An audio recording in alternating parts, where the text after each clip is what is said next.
Well, it was a combination of a number of approaches. Obviously, to get into medical school, they're looking for someone who's academically astute, and so definitely it took a lot of effort, you know, in the classroom and in the library, studying, you know, especially for those science-based exams. It's definitely something that you have to take seriously, and if you're going to do well, you know, later on it just seems like you've got to perform well at the undergraduate level, and definitely it takes some serious time.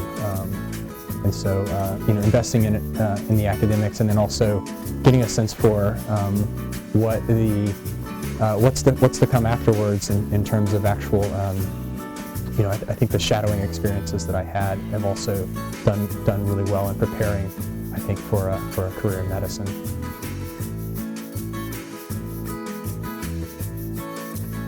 It's never too early to start preparing in terms of, you know, get a sense for, you know, take the science classes and test the waters to see, is that something that you're interested in doing.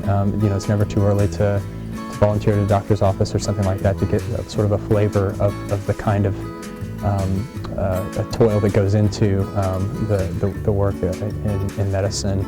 I would say also just try to experience as many things as you can, because it's, you know, medicine is a wide field and there's lots of specialties, and you know, if you're early on, and I'd say this to anyone in college, to just try to diversify your experiences as much as you can, to try to, college is really a time to try new things.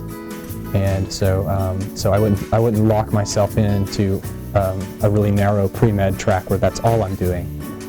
But certainly, you know, try to be as well-rounded as possible, because that's what they're looking for, is someone who's, you know, has a well-experienced, well-roundedness, and is not afraid to try new things.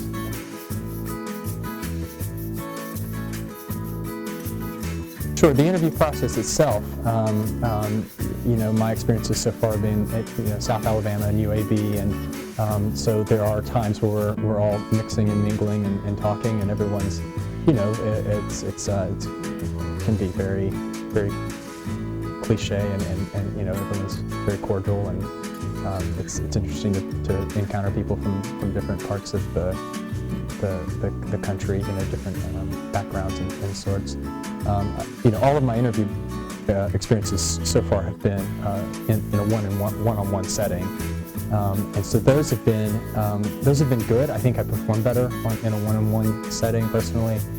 It just allows me to focus in on the one person, and, you know, look them in the eye, and really try to sell myself to the program, and explain why I would be a good choice for their program.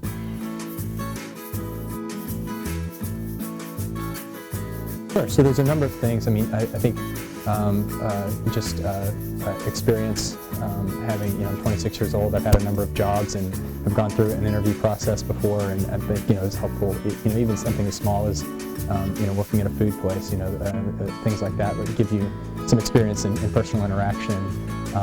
You know, certainly coming and visiting the Career Services organization here at UAB was very instructive, in that it forced me to think through how to prepare well for this specific interview, the medical school interview, and to think about the kinds of questions that sort of anticipate would be asked. And it turns out that was very valuable, because in anticipating those questions, I felt much more prepared, and it turns out it really paid off when the time came, when showtime.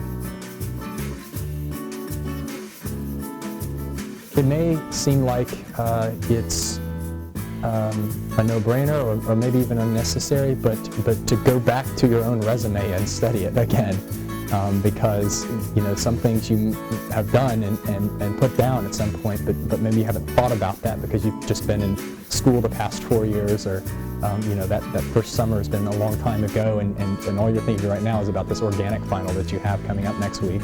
And so really take the time to step back and sort of, you know, ask yourself who you are, what do you stand for, why are you applying to medical school, and, you know, take the time to anticipate the sorts of questions. Be able to answer the easy questions. Why do you want to become a physician? Be able to give a good, you know, 15-second response to that. I think is just being has a lot to do with being well prepared. It comes off very well.